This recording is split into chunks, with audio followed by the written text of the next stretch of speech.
A la Casa Blanca, a Washington DC, donde está el presidente de Estados Unidos, que se va a reunir ahora mismo con Erdogan. Vamos a escucharles. Rigged election, you know, he knows about rigged elections better than anybody.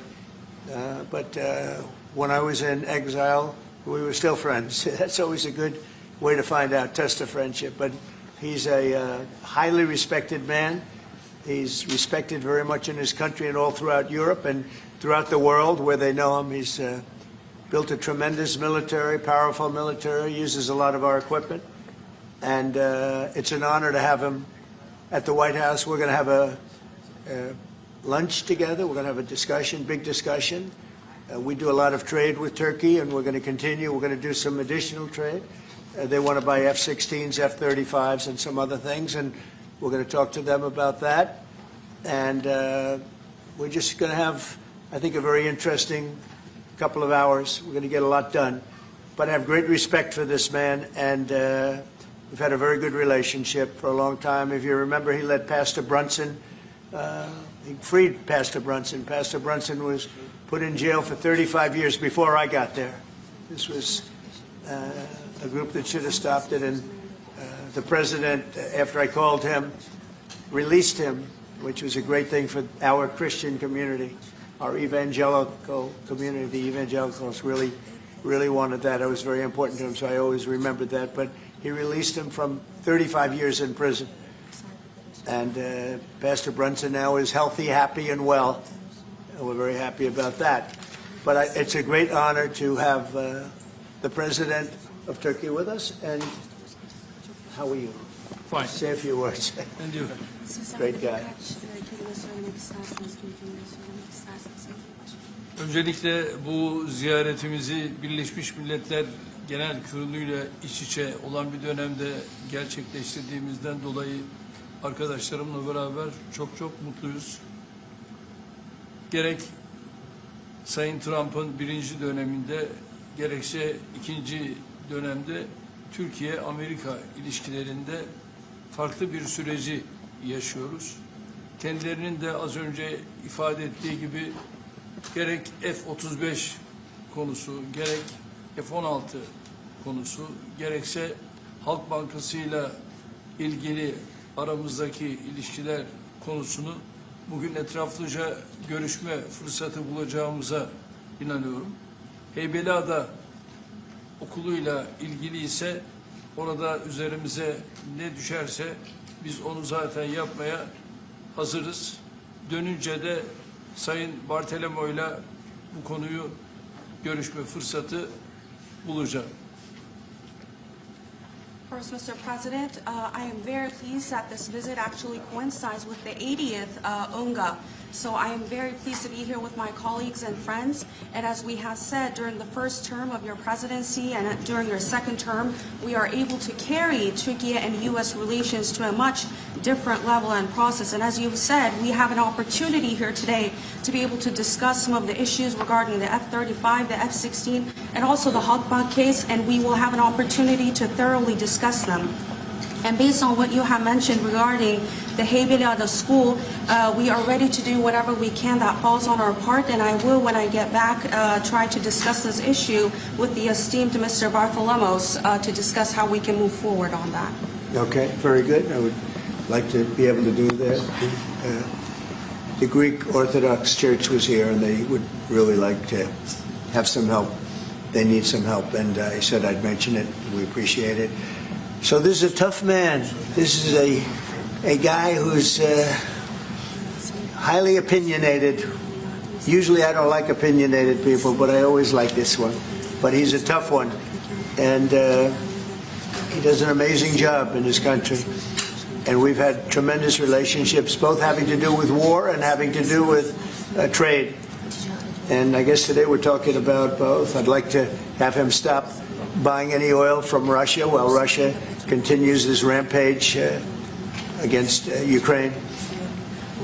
And they've been fighting. They've lost millions of lives already. And for what? You know, for what? It's disgraceful.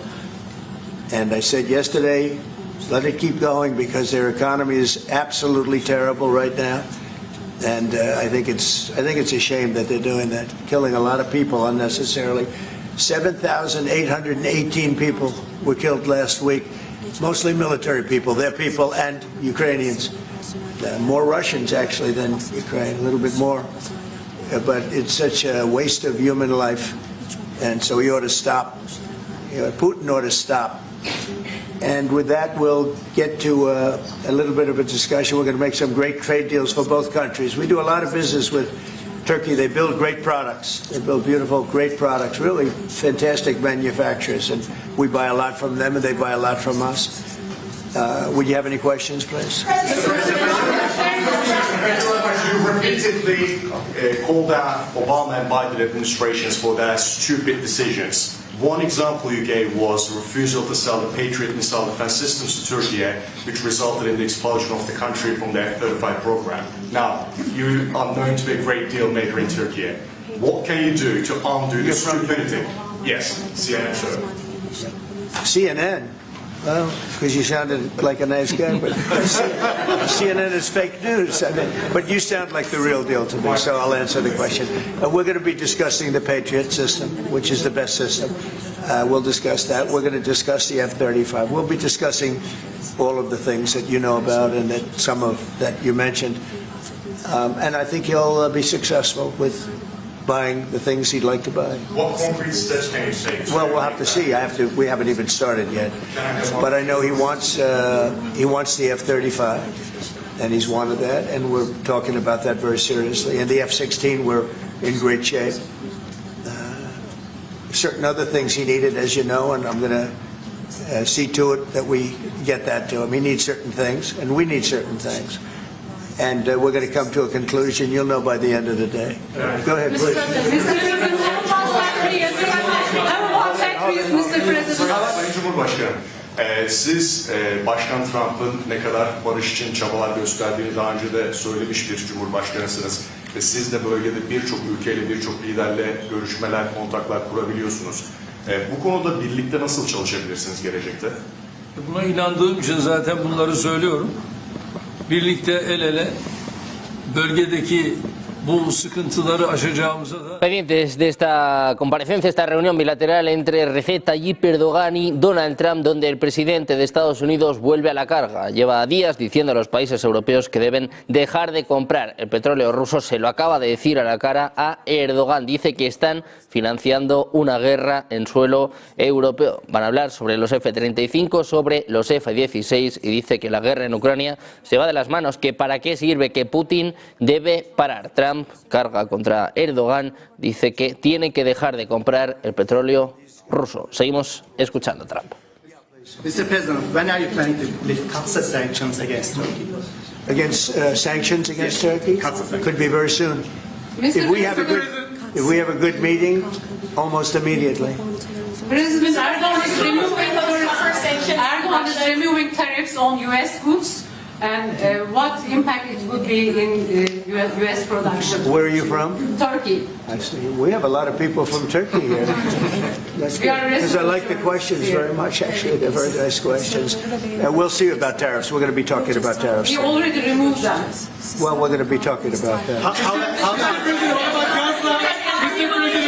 Sanctions on Russia, even if not all NATO countries stop purchasing Russian oil? We're going to be seeing about that. The NATO countries were disappointing in that regard, but they've been very amazing in other ways. They did, as you know, they went from 2% to 5% GDP, and that's a big step, and it's paid. I mean, they have the money there. And we're selling a tremendous amount of military equipment to NATO. We're selling. We're not giving like Biden did. We're selling it to NATO, and it's a lot. They're buying a lot, and I assume they're giving it to Ukraine. They could buy it for other reasons too, but I assume they're giving most of it to Ukraine. But they're buying highly sophisticated weaponry, and they're paying for it full price. And that's how we're involved. Biden gave $350 billion. Look, this war would have never started if I were president. If I were president, this war would never be happened. Would have never happened. Yeah. Mr. President, I would like to ask about Gaza. Are you on the same page, Mr. Erdogan, for Palestine, Israel? Well, I don't know his stance. I can't tell you about that. I just say that we want to get Gaza over with. I had a great meeting with the leaders of that area, of that region, generally speaking, the Middle East. We had a great meeting the other day at UNGA, as you know, and I think we're close to getting some kind of a deal done. Yeah, we want to get the hostages back. I have to get the hostages back. We're the ones that got the hostages, all of them that we have now. But it looks like there are 20 living hostages and probably 38 or so dead hostages. Pretty sad. And the parents of those dead souls, those dead, mostly men, boys, in many cases like literally boys, they want those bodies back so badly, as much as though they were alive. And so we had a very good meeting with the representatives of the most powerful countries in the Middle East, and I think we're going to be close to a deal.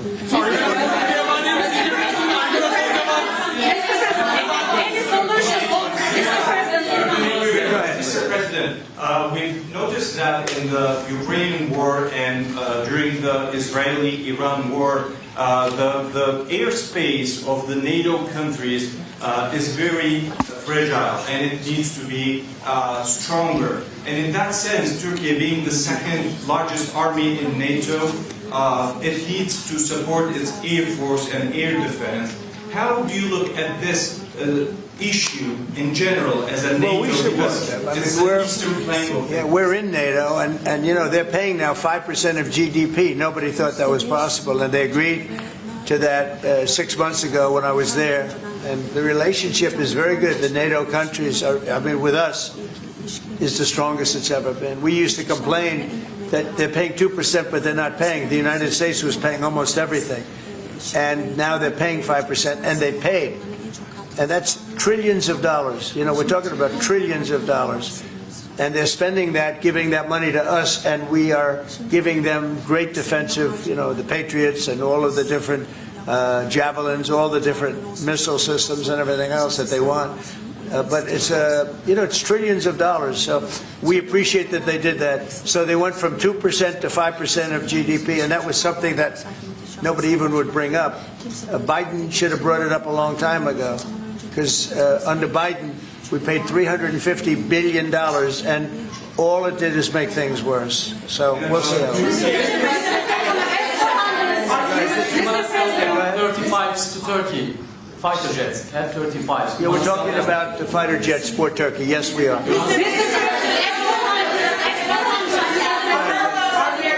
Are we going to see any steps going to be taken today about the issue, about the things that are going on in the Gaza, Palestine? Are we going to... It could be today, yeah, it could be today. We have a very strong dialogue going on with Saudi Arabia, with, I would say, you have 4 or 5 real leaders that are being good. As you know, I met with Qatar, Saudi Arabia, UAE. We met with Jordan. The King of Jordan was there. We had a really great meeting. I think a lot was determined at that meeting, and I have to meet with Israel, and I have to do that also. They know what I want, and I think we can get that one done. I hope we can get it done. A lot of people are dying, but we want the hostages back. We don't want them back 1 this week, 1 and 2 months from now, 3 later, and you know, like the way it's been going. We got them all back. We got a lot of them back. We got the American Alexander. We got the American hostages back. But we have now 20 plus 38 bodies, dead bodies, and we want them all back. And we want them back at one time.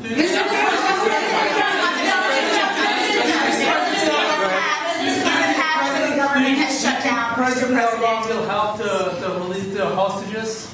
Do I think what? Do you think President Erdogan will help to release the hostages? I don't know if he'll help in that. I don't really think we have. I don't think it'll be necessary in this case. I think we're going to be in a pretty good position. There are a lot of people that want that done. I met with great leaders. Look, you saw the people that were there, and great leaders. Egypt was also represented. We met with the leaders of that part of the world, and they want to see if they can get something done. And I'm going to have to tell Israel, let's go. We want to get the hostages back. Everybody wants to see that war over with, by the way. Everybody. So we're going to see what happens.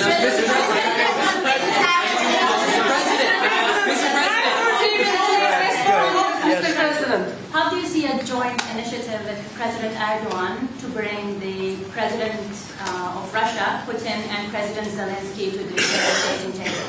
Well, I can tell you that President Erdogan is very respected by both of them. Everybody respects Erdogan. They really respect Erdogan. I do. And I think he could have a big influence if he wants to. Right now, he's very neutral. He likes being neutral. So do I like being neutral. But he's somebody that, if he got involved, the best thing he could do is not buy oil and gas from Russia. If he did that, that would be probably the best thing. He knows Putin like I know Putin. I thought Putin, I settled, as you know, 7 wars, and it's probably more than that if you really want to know the real facts, but 7 wars, and I thought this would be among the easier ones to settle. But I'm very disappointed in Putin. And he's been fighting hard, he's been fighting long, and they lost millions, they lost like 1 million soldiers. And you know, with all of the heavy bombardment over the last 2 weeks, they've gained almost no land. Think of that. They've gained almost no land. And I'm not going to ever call anybody a paper tiger, but Russia spent millions and millions of dollars in bombs, missiles, ammunition, and lives, their lives. And they've gained virtually no land. I think it's time to stop. I really do.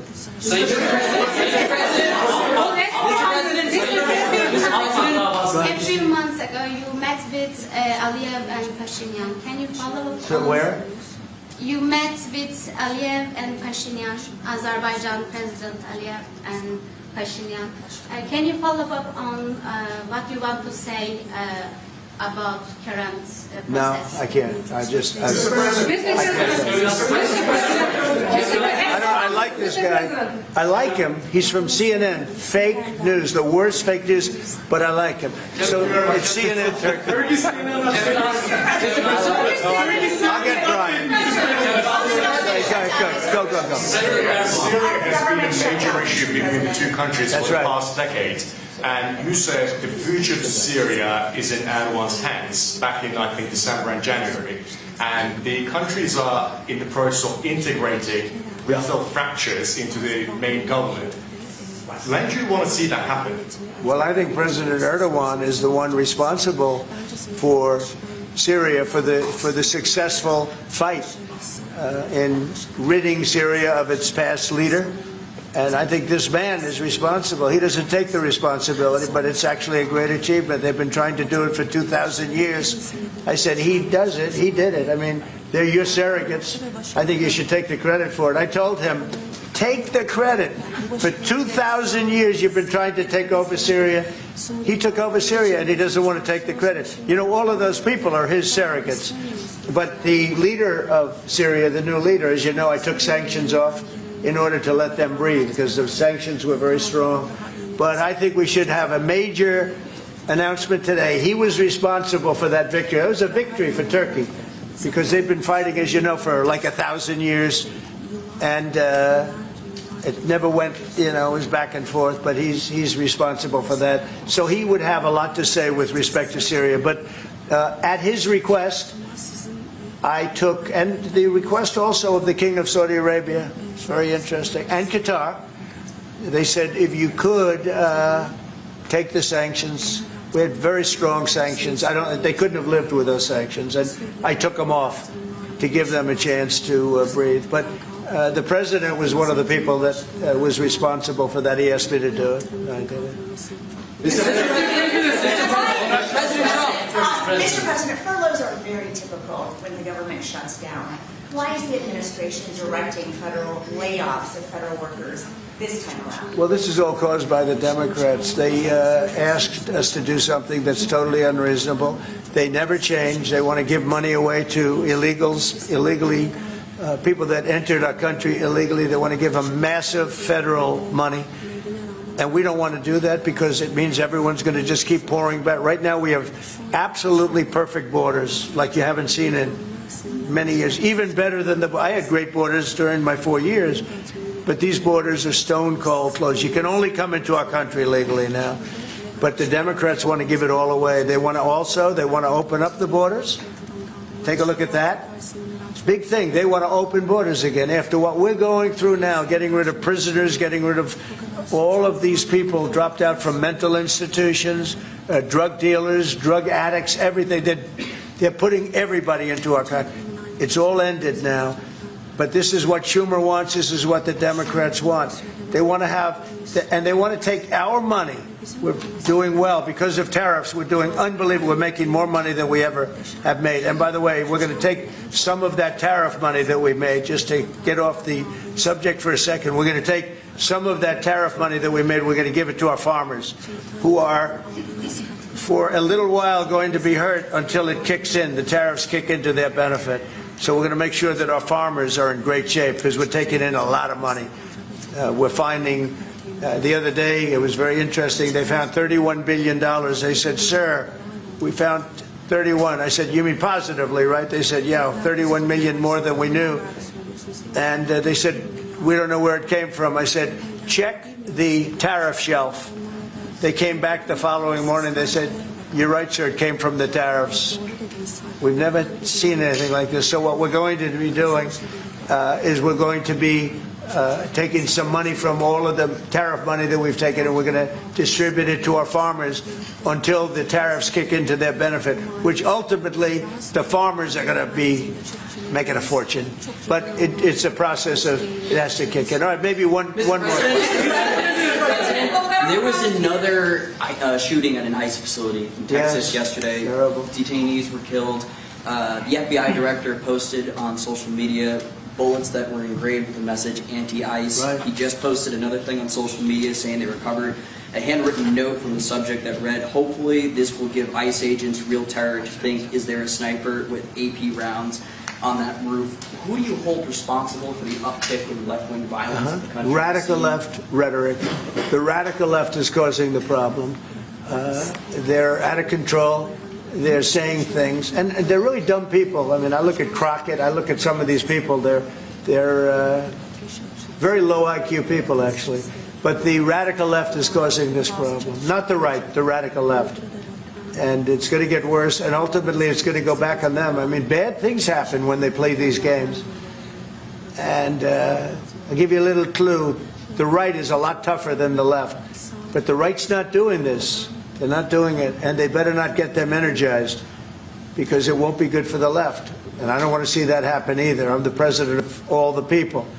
But the radical left is causing this. The radical left Democrats are causing this problem. And it gets worse. It gets worse, and it'll be a point where other people won't take it anymore, and that will not be good for the radical left, and we don't want that. Okay, thank you. Mr. President, it seems like an indictment of James Comey is imminent. Would this be the first step in accountability for pushing the hoax of Russia, along with Barack Obama involved as well? Well, I can't tell you what's going to happen because I don't know. You have very professional people headed up by the Attorney General and Todd Blanche and Lindsay Halligan, who's very smart, good lawyer, very good lawyer. They're going to make a determination. I'm not making that determination. I think I'd be allowed to get involved if I want, but I don't really choose to do so. I can only say that Comey's a bad person. He's a sick person. I think he's a sick guy, actually. He did terrible things at the FBI. And but I don't know. I have no idea what's going to happen. Thank you very much, everybody. Thank you.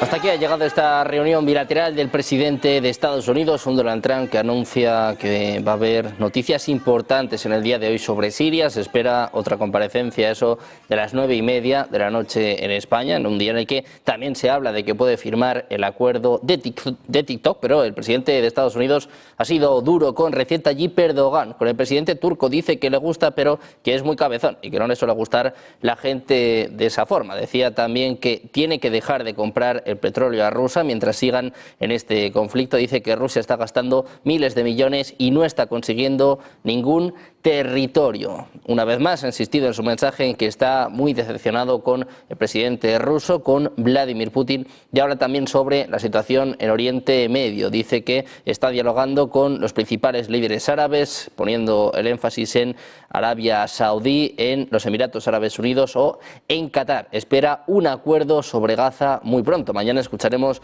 al primer ministro israelí Benjamin Netanyahu en las Naciones Unidas. Donald Trump vuelve a mandar un mensaje a la OTAN, en este caso a Turquía, pide que dejen de comprar el petróleo ruso, pero eso sí, cambia el mensaje, el discurso. Dice que Estados Unidos está más cerca que nunca de la OTAN, sigue lanzando amenazas contra el Kremlin, también de alguna forma